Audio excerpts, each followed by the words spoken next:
En X tengo a 3 y en Y también tenemos a 3. ¿Ya? Así estaríamos construyendo este objeto.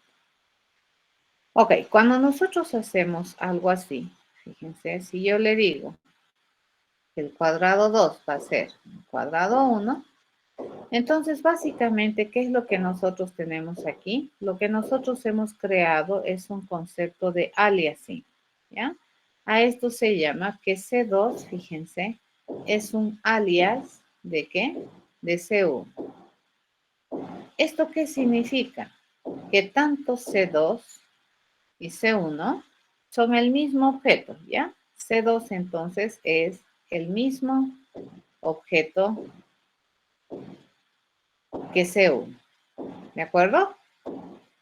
Entonces, cuando yo acá, por ejemplo, le diga, si por algún caso, bajo la suposición de que los objetos de clase cuadrado pueden establecer de manera independiente su lado, y yo le digo, quiero cambiar el lado a 4, fíjense, resulta que este cambio también se va a reflejar en C1. Resulta que el lado de C1 también va a cambiar. ¿Están de acuerdo? Eso va a suceder. ¿Ya? ¿Esto por qué es? Porque C2 y C1 son el mismo objeto, solamente que están referenciados por dos identificadores distintos. Entonces, este es el original y este es el alias para este original. Muchas veces, cuando nosotros hacemos esta clase de asignaciones, probablemente hacemos esta clase de trabajos o de asignación para poder hacer algo con C2 sin afectar a C1. En nuestra cabeza, conceptualmente podemos estar pensando que C2 es una copia de C1. ¿Ya? Y todo lo que hagamos en C2 no va a afectar a C1, pero si es que hacemos así y por la forma en cómo se asigna la memoria, pues todo lo que nosotros hagamos en C2 básicamente se lo estamos haciendo a C1, ¿ya? Mucho cuidado con eso. Lo mismo sucede cuando pasamos como parámetro un objeto. Si pasamos como parámetro, por ejemplo, el objeto C1, básicamente, ¿qué estamos pasando? Estamos pasando la información de dónde está almacenada la información de C1 y en el parámetro formal nosotros vamos a recibir esa información y mi parámetro formal se constituiría en un alias al objeto que me están mandando como parámetro de entrada. Ya, mucho cuidado con eso. Desde ese punto de vista, bueno, esto en algunos contextos me conviene, ¿no es cierto? Es bastante adecuado para lo que vayamos a hacer, pero en otros no. Si realmente yo quiero trabajar en una copia y no afectar al original, esta no es la forma. ¿Qué sería la forma? Es introducir este concepto que se llama clonación, ¿ya? Entonces, para poder hacer una copia del objeto, nosotros tenemos dos maneras de hacerlo, ¿ya? Una es por clonación, que es lo que me decían ustedes, que es construir un objeto idéntico a otro, pero otro, ¿no es cierto? Un nuevo individuo que tenga igual información que el original, ya duplicarlo, pero no tener un alias. Y eso se llama clonación. Entonces, bajo la suposición, digamos, de que este cuadrado tuviera una clonación, una forma de clonar, podríamos tener un proceso que más o menos tenga la siguiente firma. Yo le digo, todo cuadrado se sabe clonar, ¿correcto? Y no necesita información adicional. Le voy a pedir un cuadrado que se clone y este que me debería responder, una clonación, ¿cierto? Una duplicación, un otro ejemplar que tenga similar información a la que tiene el cuadrado al que le estamos pidiendo clonar. Y básicamente, ¿cómo podríamos hacer esto? Podríamos ayudarnos del constructor de este objeto cuadrado y decirle, ¿no? Que vamos a construir otro cuadrado con esta información, que es el lado y el punto del cuadrado propietario que se está clonando. Si nosotros tenemos esto, fíjense, y hacemos esto, le digo, bajo un contexto, hacemos algo así, Ya le digo, E2 va a ser la clonación de E1. Entonces, ¿qué es lo que va a suceder aquí? Lo que va a suceder es que nosotros tenemos nuestro E1 aquí, ya nuestro C1. Acá tenía C1, ¿no? Este no es E, este es C y este es C, ¿no? Mis cuadraditos, C y C, ¿no? Entonces, ¿qué es lo que va a suceder acá? Fíjense, lo que va a suceder es que mi E1 es este, mi C1 es este, ¿no? Y C2 se ha construido, fíjense, en otro espacio, ¿ya? Me dice que C2 es un objeto de clase cuadrado. ¿Qué tiene como lado? Entonces, si nosotros originalmente agarramos la construcción de mi cuadrado con el 3, entonces aquí este C2 que va a tener, también va a tener un lado 3. Pero acá tenemos un pequeño gran problema y resulta que el punto del cuadrado 2 es el mismo punto del cuadrado 1, si nosotros hacemos esto. ¿De acuerdo? Entonces, esta situación que tenemos acá, fíjense, esta con esta implementación que tenemos aquí y esta línea que tenemos aquí, me va a generar este escenario. ¿Correcto? Este escenario me genera. Entonces, ¿qué es lo que nosotros hemos hecho aquí? Hemos dicho que los lados de ambos cuadrados son diferentes. O sea, son iguales en contenido, pero si yo aquí le hago, por ejemplo, a mi cuadrado 2, le digo que vaya a establecer su lado, le vuelvo a mandar este mensaje y le digo que me lo ponga en 4, a diferencia de la primera vez, el único lado que va a cambiar es este. No va a cambiar el lado del cuadrado, pero fíjense, si nosotros cambiamos el punto del cuadrado 2, yo le digo, quiero establecer el punto del cuadrado 2 en un nuevecito punto, le digo, ¿cierto? En un nuevecito punto que tenga, qué sé yo, o directamente le digo, ¿no? Vamos a cambiar el nuevo punto o el punto del cuadrado y le vamos a mandar estas coordenadas. Yo creo que quiero que ahora esté la 3, 7.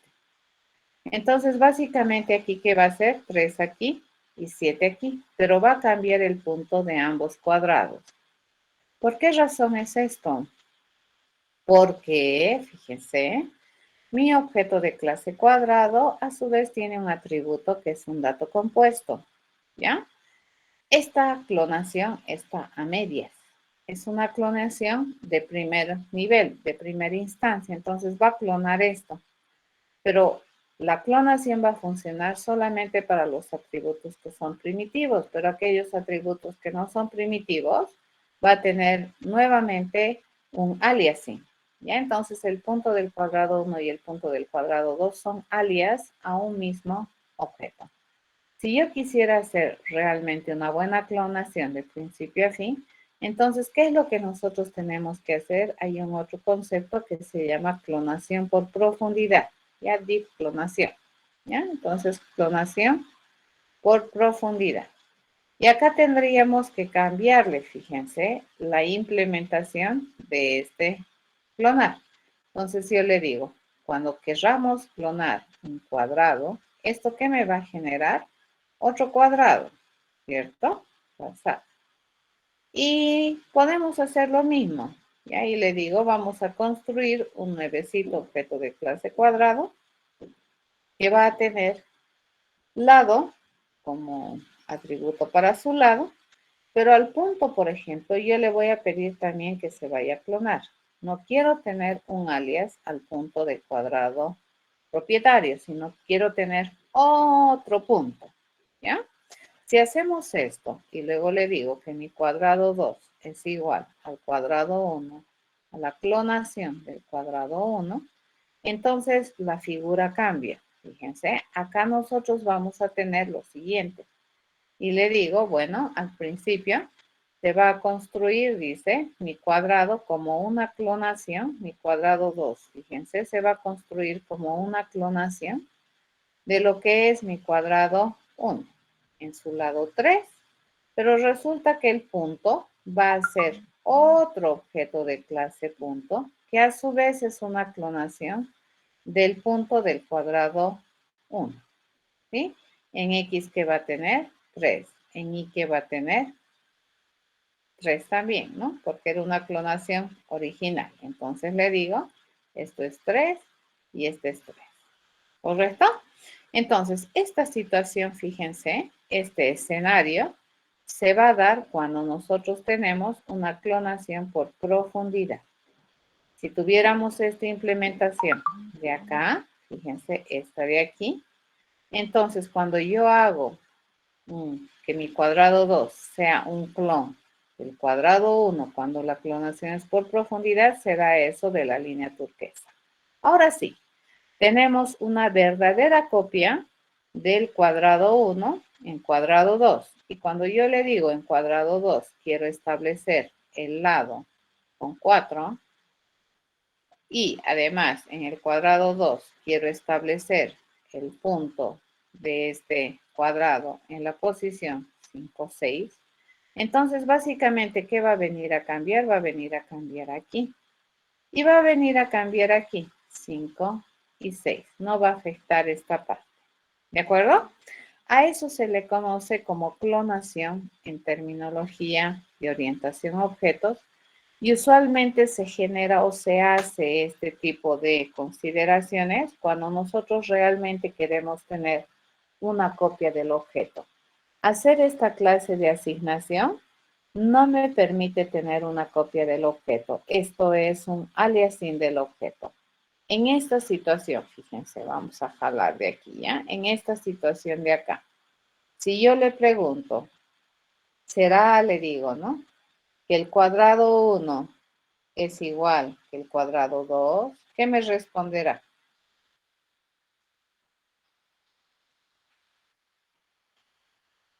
¿Qué me responde? ¿True o false? True. True. Correcto, porque ambos son el mismo objeto. En esta situación, fíjense, en la situación roja, acá. Después de hacer esto, si yo le pregunto, ¿el cuadrado 1 será que es igual al cuadrado 2? ¿Qué me responde?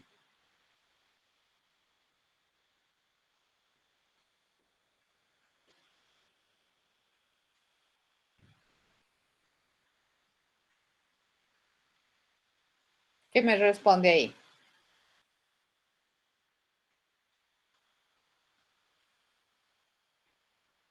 Esto me va a responder falso, ¿ya? Porque tanto C1 y C2 no son el mismo objeto, son distintos objetos. Entonces, cuando tú utilizas, por ejemplo, el operador igual igual, se compara a nivel de contenido directo de C1 y C2. Y en este caso, fíjense, C1 y C2 tienen la misma referencia, por lo tanto son iguales. En cambio aquí no, porque C2 se va a construir como una nueva referencia. Y entonces su referencia no es la misma. Acá que estamos preguntando, ¿son el mismo objeto? Sí. ¿Son el mismo objeto? No. Son iguales, pero no el mismo. Y acá también sucede algo similar. En esta situación, cuando nosotros preguntemos si C1 es el mismo objeto que C2, ¿qué me va a decir? Falso. ¿Ya? Pero antes de hacer los cambios, por ejemplo, si yo en este instante de tiempo le quiero preguntar si C2 es igual a C1, me debería responder true, ¿ya? Pero ¿en qué términos? En términos de igualdad de contenido. Entonces, si en este instante de tiempo, fíjense, despuésito de esto, ya después de esta asignación, yo le pregunto, C1, le digo, ¿será que es equals? ¿Ya? A C2, le pregunto. Y dependiendo de cómo se implemente el equals, este debería responderme true, porque tienen el mismo contenido, pero no son el mismo objeto. Ya vamos a tener harto cuidado entonces cuando nosotros utilicemos a nivel de objetos estos operadores. Una cosa es utilizar el igual igual. Cuando nosotros utilizamos el igual igual con objetos, yo tengo aquí el objeto 1 y aquí tengo el objeto 2. Básicamente, ¿qué le estoy preguntando? Si son el mismo. ¿Ya? Son el mismo objeto, le estoy preguntando. O estoy diciendo si OBJ1 es alias de OBJ2. ¿De acuerdo? Eso estoy preguntando. Mucho cuidado, ¿ya? Entonces, el igual igual va a comparar el contenido directo que tengan estas dos variables, le llamaremos. Y como habíamos visto en asignación de memoria, el objeto 1 y el objeto 2 que van a tener un valor referencial, ¿ya? Y si es que nosotros hemos hecho una asignación de valor, entonces automáticamente estos dos van a ser iguales. Pero cuando no hacemos eso, entonces esto me va a decir falso. Es muy diferente hacer la siguiente pregunta, a decir OBJ1 es igual, fíjense, a OBJ2. Entonces, aquí ¿de qué va a depender? El resultado va a depender de la implementación de este equals. Ya, acá yo ya no estoy preguntando respecto a las referencias o a los datos que tienen directamente OBJ1 u OBJ2. Estoy haciendo una pregunta sobre alguna, que se va a basar sobre alguna implementación que nosotros hayamos decidido asignarle a este método equals. ¿Están de acuerdo? Entonces, el equals, fíjense, usualmente es un método que podemos sobreescribir y el cual puede decidir si es que un objeto es igual a otro, ya sea por parte de su contenido o por todo su contenido. Eso ya depende del programador. Pero este operador igual igual, jamás, nunca jamás se puede entender que me va a ir a comparar el contenido a nivel de datos de los objetos OBJ1 y OBJ2. ¿Este qué me compara? Me compara el contenido de la variable directa OBJ1 y OBJ2 y nosotros sabemos que estos son referencias, ¿ya? Son direcciones. ¿Y cuándo me va a decir igual? Cuando ambas tienen la misma dirección. ¿De acuerdo? Mucho cuidado con esto. Entonces, a veces nosotros vamos a utilizar esto y a veces a nosotros nos va a convenir utilizar esto, ¿ya? Para ambos casos, fíjense, ambas situaciones son bastante útiles y cada una de ellas tiene su aplicación y es importante conocerla. ¿De acuerdo? ¿Alguna pregunta? ¿Alguna duda que tengan hasta acá? Ese es el famoso principio de clonación, ya que se maneja en programación orientada a objetos y trata básicamente de este tema, ¿no? De poder conseguir copias de objetos para distintos objetivos, ¿no? Ya sea para trabajar con una copia del objeto y dejar al objeto original intacto, o porque realmente quieres tener dos objetos que partan con la misma información, con igual información, y luego en el camino de nuestro proceso, cada objeto empieza a comportarse de acuerdo a lo que vaya sucediendo con cada uno de ellos. ¿Ya? ¿Alguna duda?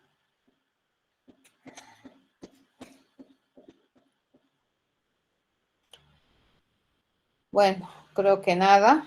Hay un otro mecanismo que se llama la construcción por copia.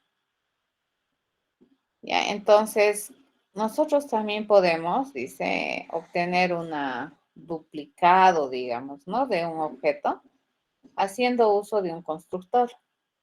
Y los constructores, bueno, básicamente tienen la misión de establecer de manera consistente y mínima el estado de un objeto, ¿no es cierto? Entonces, por ejemplo, si nosotros tuviéramos este constructor, que es un cuadrado, y sobreescribimos, ¿no? O sobrecargamos mejor el constructor del cuadrado. Y para ello vamos a definir este otro constructor que recibe un otro objeto de clase cuadrado para construir este. Entonces, básicamente yo le digo lado va a ser igual al lado del otro cuadrado, ¿cierto? Entonces estoy construyendo un nuevo cuadrado a imagen del otro, pero no son el mismo, ¿cierto? Es una copia. Y aquí yo le pongo el punto, va a ser, fíjense, y aquí lo más cuerdo para hacer una copia en profundidad sería decirle que nosotros vamos a utilizar un constructor del punto sobre la base del punto que tiene este otro objeto.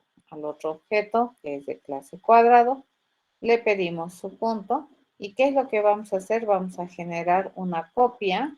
Estamos construyendo un punto por copia, ¿ya? Esto siempre hay que asegurarse, ¿de acuerdo? Porque si no, tu clonación va a ser incompleta.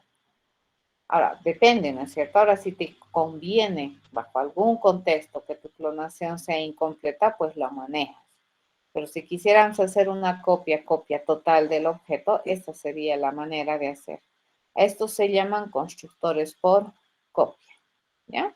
En este caso, entonces, si yo le digo mi cuadrado 2, podría ser, dice, una instancia nuevecita de clase cuadrado, y para ello nosotros vamos a mandarle el cuadrado 1. Entonces el cuadrado 2 se está creando a imagen del cuadrado 1. Sin embargo, son objetos distintos. ¿De acuerdo? Nuevamente acá, si yo le pregunto si C2 es igual a C1, ¿qué me debería responder aquí categóricamente? Me debería responder falso. No son lo mismo, son diferentes. ¿Está bien? Entonces, dos maneras de conseguir un objeto por copia, ¿ya? O de copia, se llama.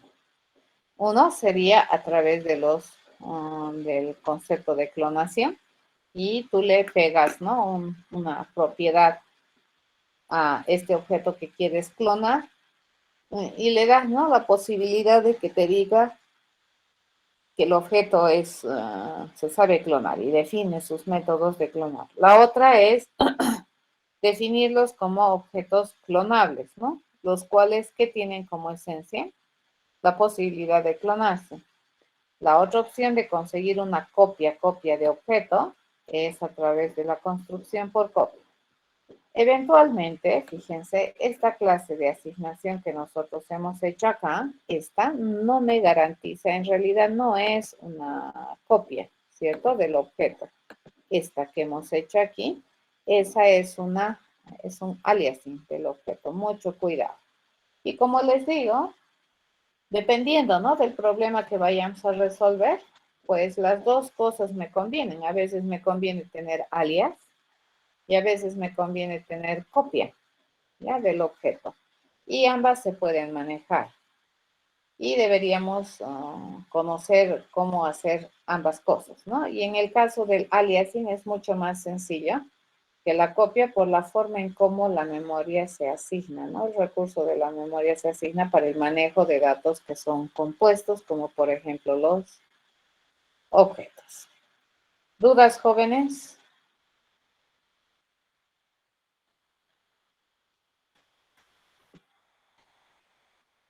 ¿Alguna duda? Bueno, están calladitos, ¿no? Supongo que han entendido. Está re fácil el asunto. Gracias, Juan Andrés. Bien, una vez entonces que hemos aclarado este temita de las copias, y todo tiene que ver, ¿no? Con la forma en cómo el lenguaje de programación decide, ¿no? O ha sido diseñado para asignar memoria, obviamente con ayuda del sistema operativo, para que nosotros tengamos que analizar algunas cosas a la hora de planear soluciones. ¿Ya? Bien importante. Esa clase de cosas tienes que ir a revisar en los lenguajes de programación que tú vayas a aprender. Básicamente, las estructuras de control, las instrucciones de asignación, declaración, semánticamente van a tener las mismas connotaciones. Sin embargo, técnicamente los lenguajes de programación tienen, ¿no? sus cosas que tenemos que conocer porque obviamente el diseño de los lenguajes son diferentes, ¿no? En muchos casos, ¿ya? Pero la mayoría de ellos trata de proveerte mínimamente todo lo que es concepto funcional para poder escribir programas y resolver problemas del mundo real, le llamaremos. ¿Ya? Ok. Entonces, una vez que hemos visto esto, ya estamos en condiciones de poder empezar a ver los temas que vienen en la segunda parte del semestre, que tiene que ver con lo que es estructura de datos. Y vamos a empezar entonces hoy día sentando las bases conceptuales de lo que es una estructura de datos. Las estructuras de datos, como su nombre dice, son estructuras que me permiten almacenar básicamente colecciones de datos. ¿De acuerdo? Eso es lo que hace. Dentro de lo que es nuestra área, estas estructuras de datos se pueden concebir como tipos de datos muy abstractos, de muy alto nivel de generalización. Y de hecho, ¿no? Las estructuras de datos se consideran un ejemplo de lo que es la programación genérica. ¿Por qué? Porque básicamente estas estructuras tienen la misión de proveer, ¿no? De un conjunto de, de constructos que me permiten almacenar varios datos. Se dice, ¿no? Que son tipos de datos abstractos porque además de almacenar los datos, que es el objetivo principal de la estructura, pues estas también me brindan un conjunto de operaciones que me permiten trabajar con los datos que voy a almacenar. Y estas operaciones básicamente tienen la misión de permitir, ¿no? Añadir un dato a la colección, eliminar un dato de la colección y, por supuesto, acceder a la información que está en la colección. A estas operaciones se les conoce como las operaciones estándares que debería proveer toda estructura de datos. Y eso es la razón por la que a estas se las conoce como tipos de datos abstractos, porque además de almacenar datos, ¿ya? Te almacena comportamiento, te almacena operación, ¿ya? O te asocia operación. Y eso es muy interesante a la hora de trabajar en el diseño, conceptualización y construcción de estas estructuras de datos. Las estructuras de datos en sí, en su generalidad, siempre tienen una concepción dinámica. ¿A qué se refiere? A que estas estructuras van a crecer y decrecer por demanda. Si yo necesito almacenar datos, la estructura crece.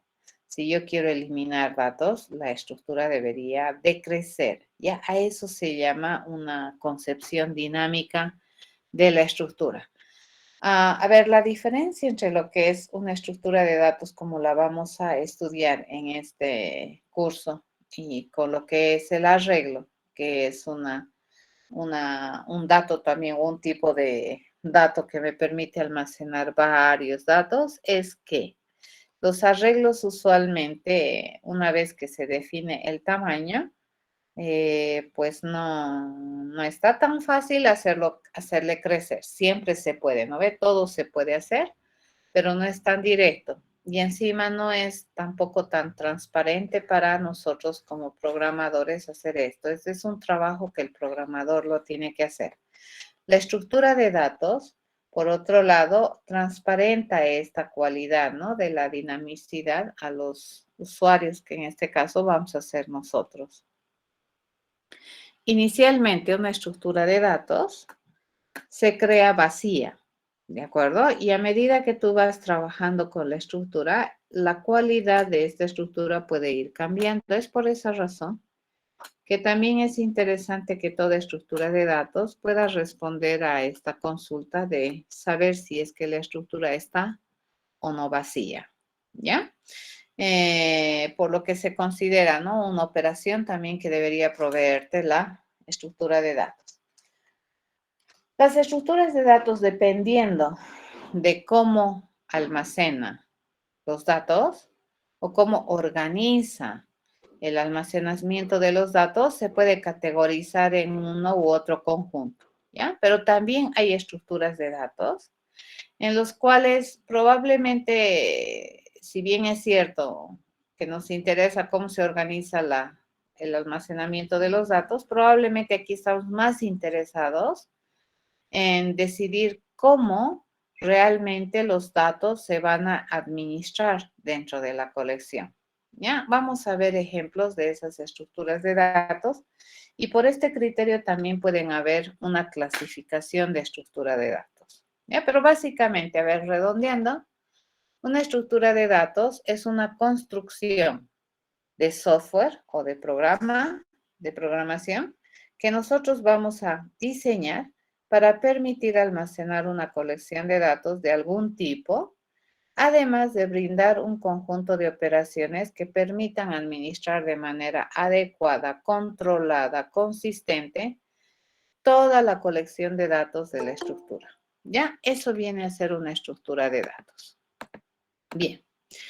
Dentro de lo que es las estructuras, habíamos dicho, ¿no? Que se pueden clasificar las estructuras, ya sea por la forma en cómo tú organizas el almacenamiento, y ahí podemos encontrar dos grandes grupos de estructuras, que son las famosas lineales y las no lineales, que es la forma en que nosotros vamos a introducir la materia, ya estructuras de datos lineales y luego las no lineales, o podemos utilizar también otro criterio para clasificarlas, que son las que tienen un modelo de administración muy específico que hace que las operaciones en la estructura no sean tan abiertas, no sean tan libres, sino más bien exista una restricción en las operaciones que se pueden hacer sobre esta estructura, ¿ya? Para administrar los datos.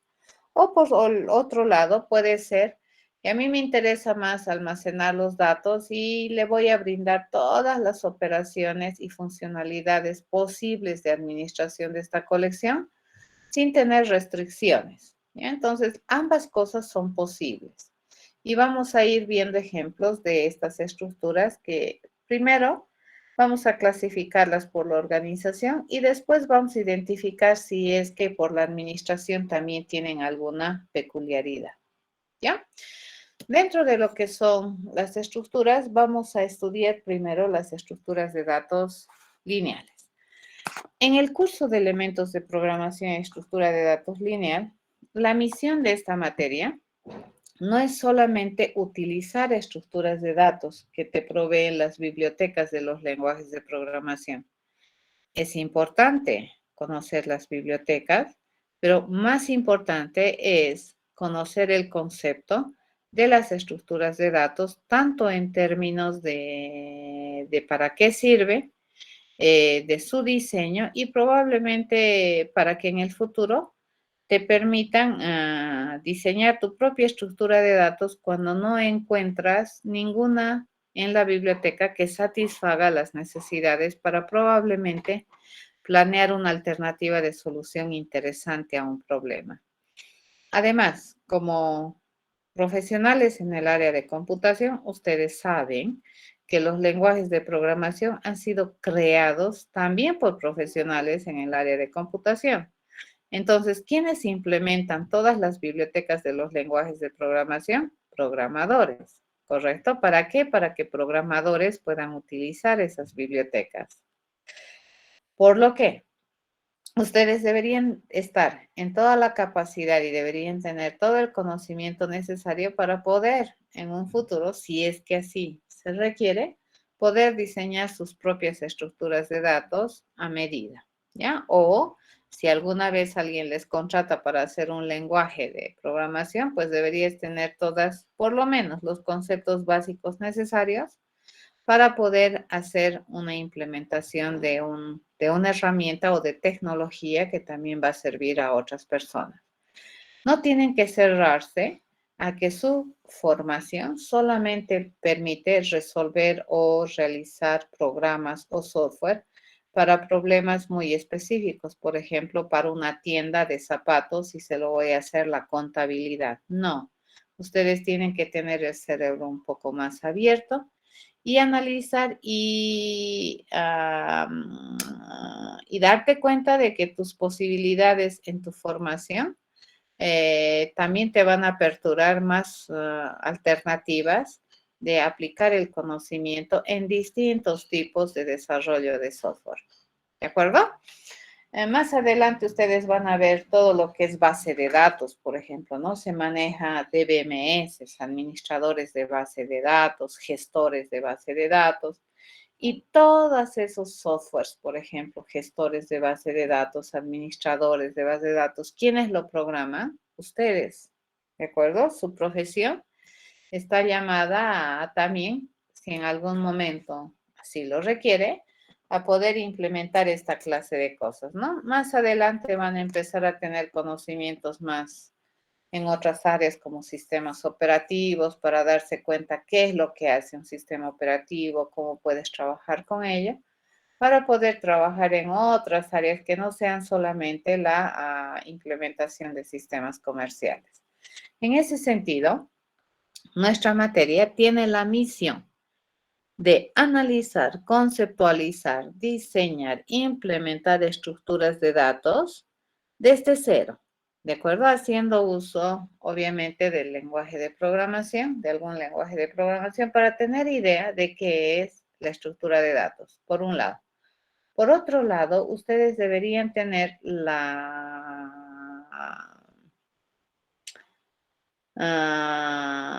idea o deberían saber que por la formación que tienen, ustedes podrían también implementar software de base, podrían hacer bibliotecas, ¿de acuerdo? Que es lo que nosotros vamos a intentar hacer ahora. Y las bibliotecas, a diferencia de un sistema comercial o de un software comercial, es que no suelen ser pensadas para un solo caso específico, sino más bien suelen ser construcciones funcionales que son genéricas, que pueden ser útiles y que modelan algún concepto, ¿de acuerdo? General dentro de lo que es nuestra vida cotidiana y que puede serle útil a más de un problema o para resolver más de un problema en distinto dominio. Ya, eso es una biblioteca, ¿correcto? ¿Correcto? Por ejemplo, hacer APIs, esas cosas, eso también deberían poderlo hacer ustedes. Entonces, en este sentido, en la materia vamos a ver el estudio de estas estructuras para que en un futuro también, cuando tú quieras resolver un problema, y tú requieras utilizar una estructura de datos y vas a utilizar la biblioteca de tu lenguaje de programación, deberías poder ir a mirar todas las alternativas que te ofrece la biblioteca y elegir la que mejor se adecue a la solución de tu problema. ¿De acuerdo? No es, ¿cómo se dice? Ociosidad tener un conjunto de estructuras de datos que parece que te almacenan una colección de datos. ¿Para qué tengo 3, 4 si solamente puedo tener una? Sería una de las cuestiones, pero no es solamente decir, bueno, tengo tiempo y haremos 4. No, la idea es que cada una de ellas tiene su ámbito de aplicación. Por el momento, esta mañana les comentaba a sus compañeros de grupo paralelo en la materia de introducción a la programación y elementos de programación, la intencionalidad que tenemos los docentes, el objetivo que tenemos en estas materias es que nuestros estudiantes al terminar el semestre puedan resolver, puedan presentar soluciones a problemas de mediana envergadura a través de programación, ¿de acuerdo? Esa es nuestra finalidad de estas materias. Obviamente en elementos de programación utilizando más recursos que en intro, pero igual estamos tratando siempre de encontrar una solución, ¿ya? A algún problema. Por el momento, entonces, cuando nosotros pensamos en una solución, es algo implícito que tiene esta definición y es que la única vez que algo se considera una solución es que resuelve de manera correcta el problema que estamos afrontando. Y esa es una de las propiedades importantes en programación, la correctitud, que es obvia, ¿cierto? Si no es correcta, entonces no es solución, así de simple. Entonces, en Intro a la Progra y elementos, e inclusive taller de programación, el objetivo es que plantees una solución correcta. Más adelante, ustedes se van a dar cuenta que el tener una solución correcta ya no es suficiente, ¿ya? Para competir, digamos, dentro del ámbito de lo que es la programación. Y se van a también empezar a fijar en una otra propiedad que es importante dentro de la solución de problemas a través de programación, que es la eficiencia. Ahí tú ya vas a tener que revisar alternativas posibles a la solución que has presentado. Como siempre, ¿no es cierto? Cuando te dicen que vas a resolver un problema a través de programación, te dicen analiza, diseña, implementa, probar. Pero en la fase de análisis y diseño, en esa fase de análisis sobre todo, tú tienes que pensar rápidamente en tu cabeza, tiene que darte vueltas, alternativas de solución. Y vas a optar probablemente por una de ellas inicialmente y vas a planear, ¿de acuerdo? La solución del problema por esa alternativa que inicialmente tú has bosquejado en tu cabeza. Pero te recomiendan que una vez que tú hayas resuelto el problema, siempre deberías analizar otras alternativas para resolver el mismo problema. La intencionalidad de tener esto siempre en tu cabeza, esto es sugerencia de este primer semestre, es que tú tienes que mirar, ¿no? Probablemente después de que terminas tu solución, te das cuenta de que tiene debilidades tu solución, que hay lugares en los que podías mejorar, o tal vez te das cuenta que tu solución es la mejor y ya no hay maneras de resolver, pero ¿por qué? Porque cuando tú piensas en otras alternativas, esas otras son peores. ¿De acuerdo? Desde alguna perspectiva. Desde este punto de vista, entonces, la otra propiedad que se busca siempre cuando se tiene un programa es la eficiencia.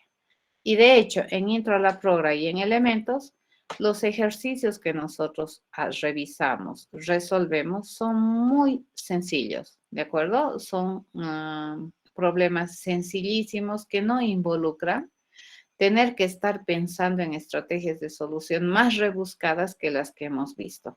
Tal vez probablemente los problemas más complicados que nos ha tocado analizar en intro y en elementos han sido esos problemas de recursividad, ¿correcto? Porque la recursividad, fíjense, es un elemento de programación que es muy poderoso en la fase de diseño para plantear soluciones limpias, elegantes, entendibles, sin llegar a desmenuzar demasiado detalle a problemas que son interesantemente complejos, como por ejemplo las torres de Hanoi, ¿ya? Las torres de Hanoi es un problema sumamente interesante y complicado. Y la forma en cómo hemos resuelto a través de recursividad es limpia. Lo mismo sucede con lo que son, por ejemplo, permutaciones, combinaciones o backtracking, esos problemas de búsqueda exhaustiva, pues la forma de resolver el problema es limpia, ¿ya? Pero son problemas que son complejos de resolver, ¿ya? Entonces, en intro y en elementos, probablemente esos son los ejercicios más complicados que te ha tocado mirar. Pero en el mundo del desafío de lo que es resolver problemas a través de programación, no tienen la menor idea de la cantidad de problemas y la dificultad que pueden tener estos para resolver. Y en este sentido, pues, tener alternativas de solución que mejoren, ¿ya? Tus soluciones iniciales, pues se va a volver imperativo. Y la forma en que tú decides manejar una u otra cosa para poder hacer tu solución va a ser determinante a la hora de tener una solución eficiente. Por el momento, lo único que nos interesa a nosotros los docentes es que tengan una solución correcta por el momento. ¿De acuerdo? Y en esta parte de la materia de elementos de programación que vamos a tocar, lo que es estructura de datos, lo que nos interesa a nosotros como docentes es que ustedes tengan el conocimiento suficiente para poder implementar una estructura de datos desde cero, para poder elegir de una biblioteca que ya tiene estructuras de datos implementadas la que mejor se adecue a tu problema. O para poder diseñar, fíjense, estructuras de datos. Ninguna de las que hay me satisfacen. Entonces yo puedo diseñar una nueva estructura de datos para poder resolver de manera eficiente mi problema. Y la cuarta es para que ustedes abran su mente y que no necesariamente se puede diseñar o se puede programar cosas que va a tener un menú, que va a tener una interfaz gráfica de usuario. No, señor, puedes programar cosas que realmente te dan constructos funcionales con los cuales tú vas a interactuar a nivel de paso de parámetros o interfaces ya definidas por estas construcciones. ¿Ya? Eso es muy importante, ¿de acuerdo? Tienes que poderte elevar, tienes que tener la capacidad de moverte en cualquier ámbito dentro de lo que es tu formación. Ser un usuario de tecnología no es interesante para formar profesionales en el área de computación. Es importante, pero no es lo único, ¿de acuerdo? Entonces, si solo eres usuario de tecnología, estamos perdiendo tiempo en la universidad. Ser un usuario de tecnología, 1 o 2 años y te vuelves un capo usuario de tecnología, ¿de acuerdo? Pero en la universidad lo que tratamos es que no seas solamente un usuario de tecnología, que puedas escudriñar la tecnología, que puedas criticar la tecnología, que puedas tener criterios para evaluar entre esta y esta otra tecnología cuál es mejor, que puedas desarrollar tecnología. ¿De acuerdo? Esa es la intencionalidad en la universidad. La Universidad Mayor de San Simón, como su nombre dice, es una universidad superior. Y también entre comillas, ¿no? Una de las cosas que también deberían salir, aparte de ser ingenieros, de utilizar su ingenio para resolver problemas, también deberían tener la capacidad de desarrollar investigación. Esa partecita está medio flaca en Bolivia, pero bueno, esa es la intencionalidad. Bien.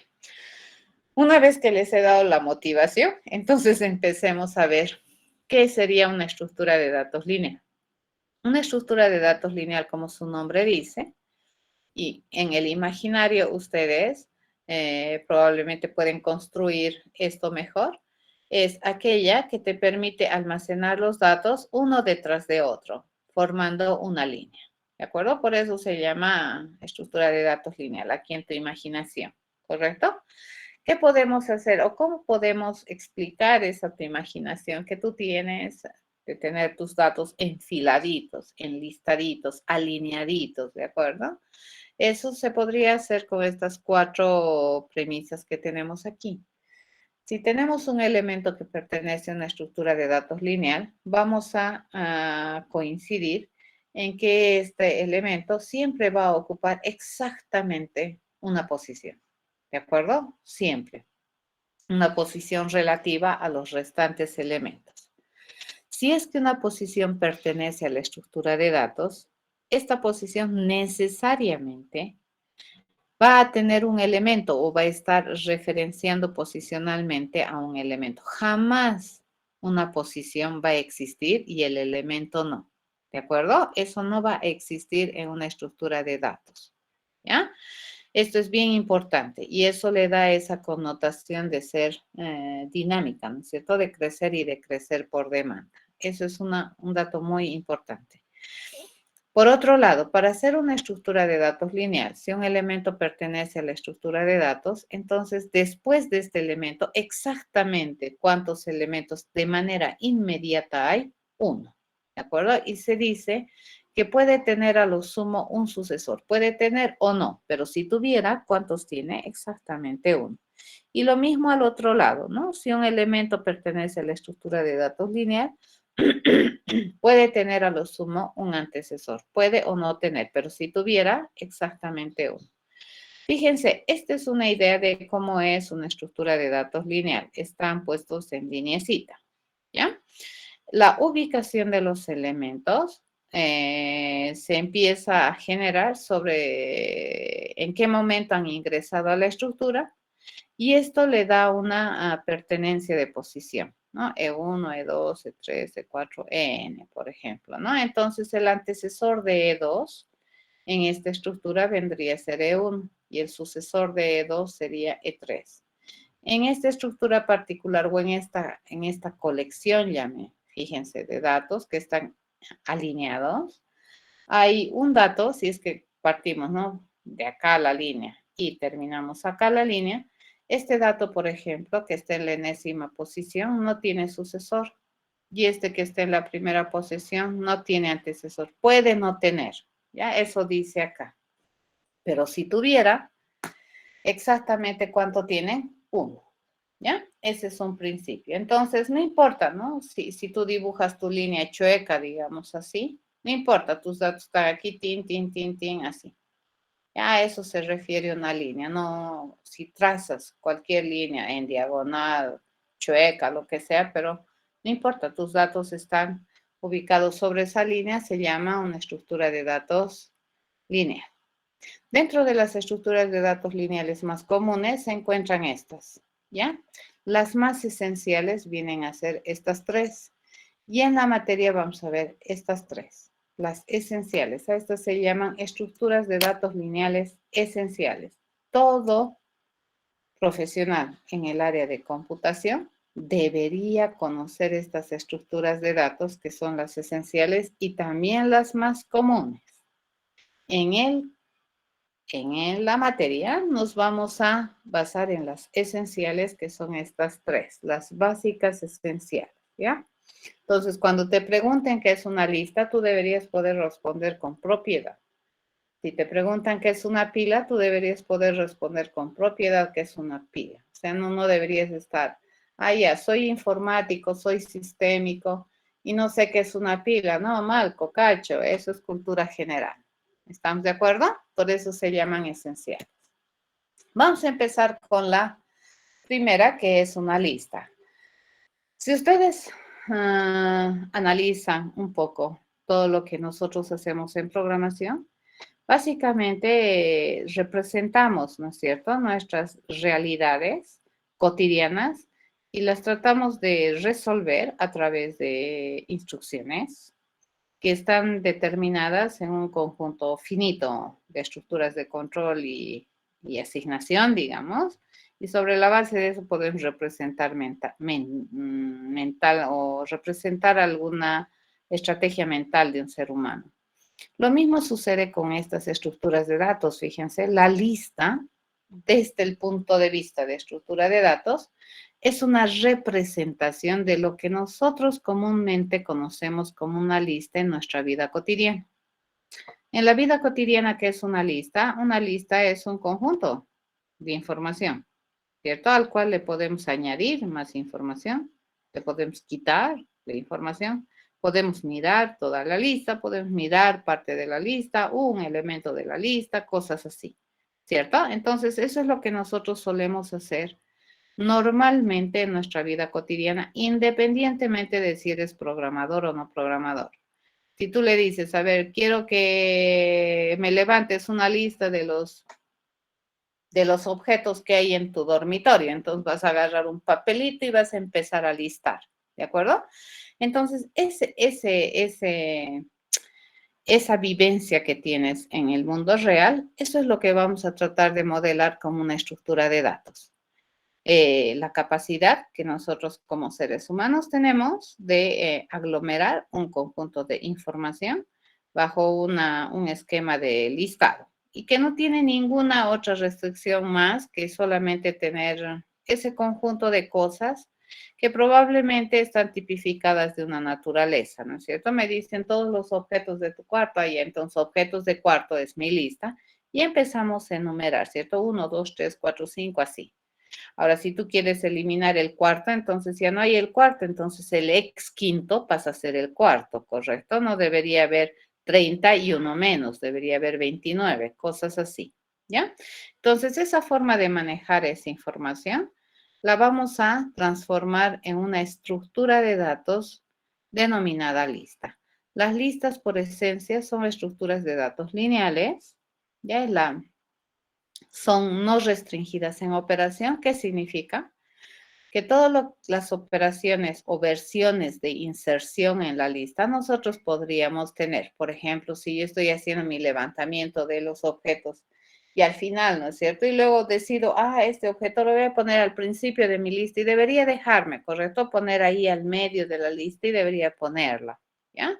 Entonces, toda esa clase de operaciones que yo puedo hacer sobre la administración de esta colección la vamos a proveer en la lista y como les comentaba, esta estructura de datos lineal viene a ser una de las más abiertas en términos de las operaciones que te provee. Entonces, todo lo que se te ocurra hacer en una lista que no vaya en contra del concepto genérico de la lista, pues se debería poder programar. ¿De acuerdo? ¿A qué me refiero? A ver, por defecto, cuando insertamos en mi lista de objetos del dormitorio, ¿dónde vamos a insertar un nuevo objeto? Por defecto, lo normal. ¿Dónde insertarías? Al final. Al final. Pero ¿habría alguna otra forma de insertar? Es la pregunta. ¿Podríamos insertarle en algún otro lado si quisiéramos?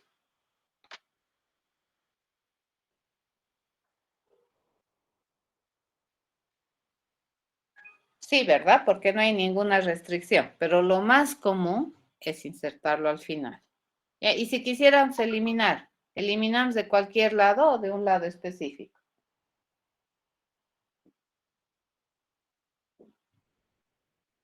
¿Qué De piensas? cualquier lado. De cualquier lado, ¿cierto? Podemos eliminar del principio, podemos eliminar del final. De cualquier lado podríamos eliminar, ¿correcto? Entonces, esa clase de cosas nosotros vamos a proveer en esta construcción que vamos a hacer. De hecho, fíjense, las listas son dinámicas, ¿no es cierto? Deberían crecer a medida que yo necesito, ¿no? Tú entras al cuarto, por ejemplo, un cuarto que no conoces y te digo, tienes que hacer un listado de las cosas que tiene este cuarto, de todos los objetos que tiene este cuarto, como al principio no tienes la menor idea de cuántos hay, entonces vas a ir haciendo crecer tu lista a medida que vayas registrando. Y a eso se llama una cualidad dinámica de la estructura. ¿Ya? Entonces, conceptualmente las estructuras de datos son de orden dinámico. ¿Estamos de acuerdo? Entonces, eso siempre va a estar presente a la hora de planear una estructura de datos, esa cualidad que tiene de crecer y de crecer por demanda. Dependiendo de cómo vayamos a implementar la lista, y hablando de implementación, hay dos maneras, ¿no?, de implementar una lista. Una es utilizando memoria reservada estática y la otra es no reservar memoria, sino que más bien la reserva de la memoria sea dinámica. Esta dinámica van a tener cuidado, no tiene nada que ver con el dinámica de la primera transparencia. La dinámica de la primera transparencia es la cualidad que tienen estas estructuras de crecer y de crecer por demanda. Esta tiene que ver con asignación de memoria. Entonces, cuando nosotros queremos hacer una asignación de memoria dinámica es cuando realmente asignamos memoria por demanda también. ¿De acuerdo? Solo si necesitamos me va a dar memoria. Pero si no necesitamos, no me va a dar memoria. En cambio, en la estática, fíjense, me da la memoria.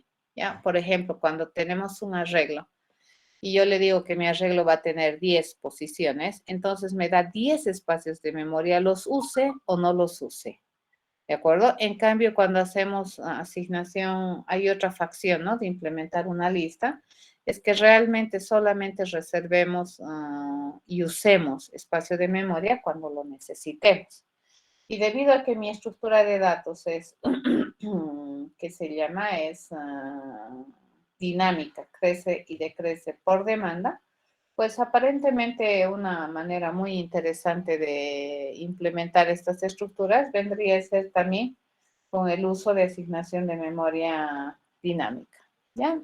Vamos a tratar de evitar el hecho de reservar. De todas maneras, lo vamos a analizar acá. ¿Cómo sería implementar una lista con asignación semiestática, le llamaremos, ¿no? De memoria sería a través del uso de arreglos. Por ejemplo, si yo quiero, mismo problema, no quiero que listes todos los objetos de un dormitorio. Entonces tú miras y dices, ya, habrá 100 objetos, ¿no? Entonces le dices, voy a poner una planilla con 100 líneas, ni una más. Entonces, ahí tú estás reservando, por ejemplo, una planilla de 100 líneas. Ahora, solo cuando empieces a hacer el relevamiento de los objetos, te vas a dar cuenta si vas a requerir los 100 o vas a requerir más. Por ahí, de los 100 que habías previsto, solo 50 se llenan, 50 estaría desperdiciado. ¿De acuerdo? Porque tú ya has rayado tus planillitas. O la otra es que si tienes 100 y resulta que tienes más de 100, entonces no vas a poder, o sea, tan fácilmente meterle una más. Tendrías que rediseñar la planilla para aumentar algunas otras celdas más.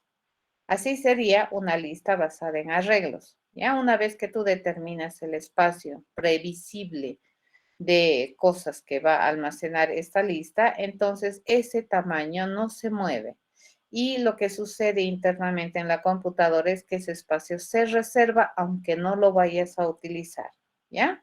Si tú no tienes o sea, la previsión es que máximo vas a tener este conjunto de cosas, pero no sabes si realmente lo vas a usar totalmente, ¿correcto? Entonces ahí hay una reserva de espacios. La ventaja de tener este tipo de implementaciones es que tu acceso a la información es directo, porque como habíamos visto el anterior lunes, la forma de acceder, por ejemplo, a una posición de un arreglo, básicamente se hace una operación matemática sobre la información que tienes de la referencia direccional y accedes directamente a la posición de memoria. Esa es una gran ventaja. Dentro de la biblioteca de Java, el array list vendría a tener todo lo que conceptualmente tiene una lista, pero por debajo, ¿cómo está implementado? Está implementado como un arreglo. ¿De acuerdo? ¿Ustedes podrían hacer su propia implementación de array list? Sí. Tienen todo el conocimiento necesario para poder hacer tu propio array list. Dar la sensibilidad de que la estructura crece y decrece por demanda, pero por debajo manejarlo, manejar el almacenamiento en un arreglo. El array list hace eso. Cuando tú construyes un array list la primera vez, te lo va a construir como un arreglo internamente que tiene la capacidad de almacenar 10 datos. ¿De acuerdo? Si tú quieres ir a almacenar el 11º dato, entonces te lo va a redimensionar internamente en el array list, este arreglo, y tú ni cuenta te das como usuario del array list. Fíjense ustedes, al usar array list se han vuelto usuarios de tecnología, ¿ya? Pero ¿tendrías toda la capacidad de poder hacer tu propio array list? Sí, con los conocimientos que tienes hasta ahora de intro y con lo que estamos viendo ahorita de elementos, deberías tener toda la capacidad de poder hacer tu propio array list, ¿ya? Debido a que ustedes tienen toda esa capacidad, por lo menos la formación la tienen. Ahora, de ahí a que la puedan operativizar y cristalizar, la implementación de una lista basada en arreglos ya depende de cada uno de ustedes, ¿no? Pero por lo menos el concepto, la información, la han adquirido en Intro a la Prueba, ¿ya? En este curso nosotros no vamos a implementar basado en arreglo. Nosotros vamos a implementar basado en enlace. ¿A qué se refiere esto? Que nosotros no vamos a reservar espacio, ¿de acuerdo? Cuando construyamos una estructura de datos lista, pues inicialmente la vamos a construir vacía. Y a medida que se requiera insertar datos en la estructura, recién vamos a ir capturando espacios en memoria. ¿De acuerdo? Yo inserto un dato, capturo espacio y pongo mi dato. Yo quiero insertar un dato, capturo espacio y pongo mi dato. Ya nunca jamás voy a reservar espacios. Para ello, entonces, nosotros necesitamos introducir este otro concepto que es el enlace, porque aparte del dato de la estructura, requerimos saber en qué lugar está almacenado el siguiente dato, ¿de acuerdo? O si es que hay siguiente dato. Y eso nosotros le vamos a llamar el enlace. En esta clase de implementaciones, a diferencia de utilizar un arreglo, el acceso ya no se hace, ¿no? Con una operación matemática sencilla, porque como vamos a ir adquiriendo o utilizando espacio de memoria a medida que requiramos, entonces estos espacios de memoria pueden estar dispersos por toda la memoria y no necesariamente es contigua, ¿ya? Y por esa razón, entonces, necesitamos, para acceder a los datos, tener un acceso secuencial que me permita visitar todos los datos a través de la información de los enlaces que tenemos de la estructura. El enlace, por lo tanto, me va a permitir acceder, ¿de acuerdo?, a la estructura de datos. En términos de colecciones de datos, un dibujo que nosotros vamos, o una representación gráfica que vamos a utilizar para enunciar una implementación sobre la base de enlaces es esta que está en la diapositiva, que son redonditos con lineecitas, ¿ya? Los redonditos los vamos a conocer como nodos y las líneas van a ser los enlaces. En esta clase de estructuras, usualmente en las lineales, sobre todo, usualmente la información está en los nodos, ¿ya? Y el enlace es información adicional a los datos de la colección. ¿A qué me refiero? Los datos de la colección van a estar almacenados aquí, fíjense, en estos redonditos, ¿ya? Pero aparte de estos datos o de los redonditos que contienen la información de la colección, pues yo necesito tener la información del enlace, porque recordemos que estas posiciones de memoria, bueno, en definitiva, estos datos van a ir a estar guardados o van a estar almacenados en una posición física de memoria. Y este dibujito que tenemos aquí no es accidental. Acá te está diciendo que esta posición y esta posición de memoria, fíjense, no necesariamente son pegaditos. Existe una correlación de ubicación, el primero, el segundo, el tercero, pero no necesariamente están pegaditos, ¿de acuerdo? No están contiguos, ¿ya? Pero sí existe una relación, ¿cierto?, de ubicación. El primero, el segundo, el tercero, el cuarto. Y por tal razón, entonces el enlace acá es importante información. Además del dato, yo necesito saber si es que después de ese hay otro dato y ese me va a mantener el enlace. ¿De acuerdo? Eso es bien importante.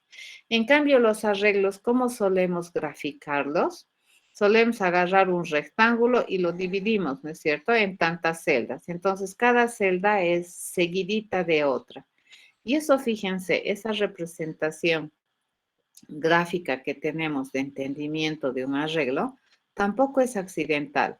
Lo que trata de mostrarte es que esas celdas, esos cuadraditos, realmente son contiguos lo que sucede en memoria interna. Y entonces, cuando tú haces un arreglo hecho a corchetitos, para cuando tú defines el tamaño del arreglo, esa cantidad de celdas mínimamente debería haber contiguas en memoria para que funcione. Si no, no te asignaría. Ya te rechazaría porque probablemente la memoria esté saturada, qué sé yo. En este caso, no. La idea es que estos datos, fíjense, no necesariamente están en celdas o en posiciones de memoria contiguas. Ya pueden estar separadas, pero el enlace me permite definir una secuencia, ¿no?, posicional de los datos. Por otro lado, este enlace para nosotros, como somos personas muy inteligentes, en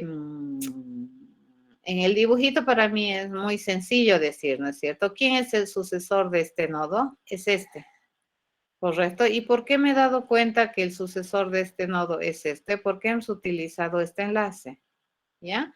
Después de este dato, seguimos el enlace y vamos a encontrar el sucesor de este dato, ¿ya? Pero si nos paramos acá, fíjense, y le pregunto quién es el antecesor de este dato, bueno, sencillo, tú dices, visitas el enlace y encuentras el antecesor, ¿ya? En este caso, fíjense, este gráfico que nosotros tenemos de la lista, para nosotros como entes inteligentes, probablemente leer esta estructura en términos de antecesor y sucesor no es muy difícil, porque hacemos muchos supuestos sobre el enlace, ¿no? Para mí este enlace, por ejemplo, si vengo de aquí para allá, significa sucesor, pero si vengo de aquí para allá, significa antecesor. Pero a la hora de hacer una representación no ambigua de este enlace, vamos a tener que tomar decisiones. ¿Ya? De los nodos no hay tanto problema, parece, pero sí de los enlaces yo necesito, ¿no? Cuando yo vaya a representar esto, dependiendo de cómo es mi enlace, pues no necesariamente este enlace va a representar dos cosas, porque ahorita está representando de aquí a aquí, este enlace representa sucesor, pero de aquí a aquí, este enlace representa antecesor. Oh, dices, o sea que el enlace puede tener doble información y tú dices, ah, no, porque si el enlace es una información, es una información. Por lo tanto, dentro de lo que es la concepción de la implementación en el futuro de una lista, vamos a identificar de manera explícita el enlace. ¿Ya qué significa el enlace? Porque recuerden que el enlace es información. Entonces, podemos tener esta, en la cual el enlace solamente significa sucesor. Fíjense, si estoy de aquí, uso el enlace y me va a llevar al sucesor. Uso el enlace y me va a llevar al sucesor. Pero si estoy aquí y yo quiero saber quién es el antecesor de este, yo no puedo utilizar ya este enlace.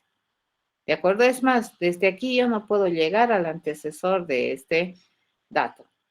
¿Qué tiene? Tiene, pero no tengo una manera directa de llegar. Tengo que buscar otras alternativas para encontrar el antecesor de este.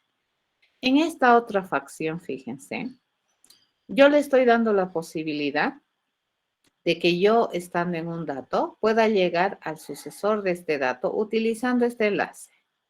¿Ya? Y si yo quiero llegar al antecesor, voy a utilizar este otro enlace.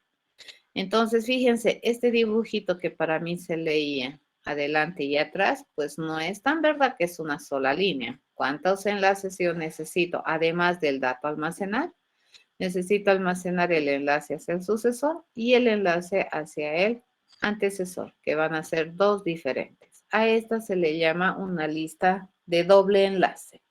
A esta se le llama una lista de simple enlace. ¿De acuerdo? Entonces, ¿qué significa? Que tu enlace solamente va a tener una connotación. Acá va a ser doble enlace, pero es verdad, cada enlace siempre tiene una connotación. ¿Cuál es la diferencia entre esta y esta? Es que por cada dato yo voy a tener dos enlaces, ¿de acuerdo? Aparte del dato, necesito tener la información de estos dos enlaces. Estas otras dos son variantes, ¿no? De las dos primeras, en las cuales nosotros tenemos que todo dato tiene siempre sucesor. Todos los datos de la estructura siempre tienen sucesor y siempre tienen antecesor en estas. Estas listas, ¿para qué me sirven? Para modelar colecciones de datos periódicas. Tienden a darme la sensibilidad de ser infinitas, pero hay una repetición periódica de los datos, ¿no? Para algunos ejercicios estas estructuras son interesantes, ¿ya?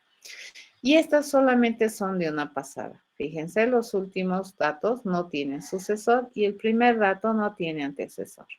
¿De acuerdo? Ok, así vamos a concebir entonces. Fíjense, el enlace es información. Y no podemos mantener a mi enlace ambiguo. Aquí que estamos quitándole ambigüedad al enlace, ¿cierto? Siempre este representa sucesor. Y si queremos movernos en ambos sentidos, no necesito un solo enlace. ¿Cuántos había necesitado? Dos. ¿Ya? Eso. Obviamente, estas estructuras de datos, fíjense que hemos encontrado cuatro, ¿no ve? Estructuras de datos solamente pensando en los enlaces y cómo es la relación sucesor-antecesor entre los datos. Estas estructuras, fíjense en el dibujito, o sea, no me interesa, ¿no? Mucho qué tienen acá como datos. Lo único que yo sé es que si es que aquí tienes naranjas, aquí también vas a tener naranjas, naranjas, naranjas, ¿correcto? De la misma clase. Es lo único que te dice, ¿no ve? Las colecciones de datos siempre almacenan varios datos de alguna naturaleza, ¿ya? Pero no es lo que sea, digamos, ¿no? Tiene que tener una relación que vendría a ser la naturaleza del dato que vas a almacenar. Pero como nosotros no queremos asociarnos específicamente con un tipo de datos, entonces la vamos a concebir de tipo genérica. Estas estructuras, fíjense una lista de simple enlace que tiene esta forma, estamos analizando su diseño, pues está preparada para almacenar colecciones de algún tipo T que tú quieras. ¿De acuerdo? No me opongo. El tipo para nosotros no es relevante a la hora de definir la estructura de datos, pero sí es necesaria para cuando usemos poner los datos, ¿correcto? En la estructura. Pero por el momento, ahorita nosotros decimos que estas estructuras están pensadas de forma genérica, por lo tanto, parametrizamos tipo. Por ejemplo, si quisiéramos almacenar enteros, lo único que tenemos que hacer es instanciar este T con un entero y listo, mi estructura de datos funcionaría para enteros. Pero la misma estructura de datos funcionaría para caracteres, para cadenas, para naranjas, para triángulos, para lo que tú quieras. ¿Ya? Entonces, ¿qué estamos haciendo? Estamos parametrizando el tipo de información sobre el cual la estructura va a trabajar. Por el momento, el tipo de información no me interesa. Lo que me interesa es que se va a almacenar así, ¿de acuerdo? Y se va a acceder a la información con un simple enlace. Acá, ¿qué me interesa? Que se va a almacenar así, como una lineecita. Y lo que me interesa es su movilidad, que en este caso tiene a dos lados, ¿ya? Y lo mismo acá, ¿de acuerdo? Debido a que esta forma de implementar tiene acceso secuencial, entonces siempre en estas estructuras, fíjense, yo debería determinar a partir de qué punto voy a empezar a acceder a los datos de la colección, ¿ya? Y vamos a determinar que vamos a poner en todas las estructuras este dato distinguido que es el INI, que me permite identificar el punto de acceso a la estructura. Entonces, desde aquí voy a empezar y luego empiezo a enlazar, ¿de acuerdo? A partir de aquí empiezo y desde ahí empiezo a visitar enlaces y voy a conseguir entrar a todos los datos si es que así lo requiere o algún dato particular de la estructura. Ya entonces este dato inicial o este valor que nosotros tenemos aquí es importante en estas estructuras de datos basadas en enlace porque se constituyen en el punto de acceso a la estructura, ¿no? Y a partir de ahí secuencialmente. Todas estas que hemos hecho acá, fíjense que hemos particularizado el enlace, hemos desambiguado el enlace. Toditas estas qué cosas son listas. Ya, lo único que hemos hecho es ponerles nombres, miren, lista simple enlace, doble enlace, circular simple, circular doble.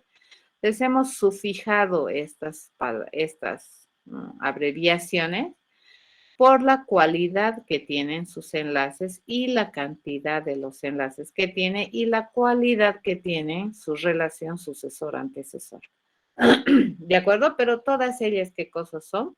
Son listas. Por lo tanto, toditas estas son listas que se comprometen a almacenar cosas de clase T. ¿Ya? Entonces, la lista desde este punto de vista es un concepto muy, muy de alto nivel de abstracción. Yo puedo hablar de listas con bastante soltura, pero a la hora ya de utilizar una lista particular, yo tengo que tomar decisiones, ¿no ves? Si quiero tener solamente así, si quiero esta, esta o esta, ¿ya? Pero toditas estas son listas, pero a la hora de utilizar una de estas cuatro voy a usar, ¿ya?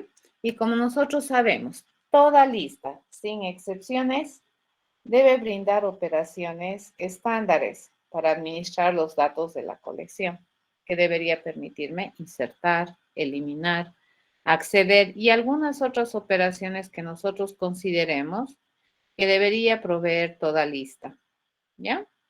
Y vamos a tratar de utilizar nuestra vivencia cotidiana para poder identificar qué otras operaciones serían interesantes en una lista, pero fíjense que estas tres probablemente son las básicas, ¿ya?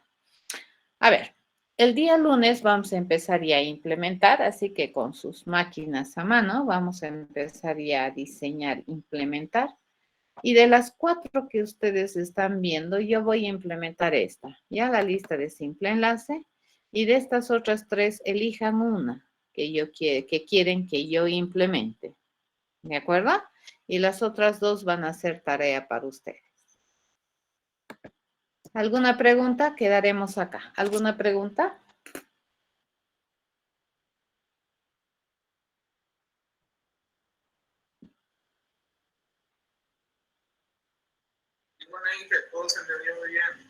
Ok, muchas gracias. Entonces, nos vemos el día lunes. ¿De acuerdo? Hasta el lunes, jóvenes. Hasta luego. Hasta el lunes, jóvenes.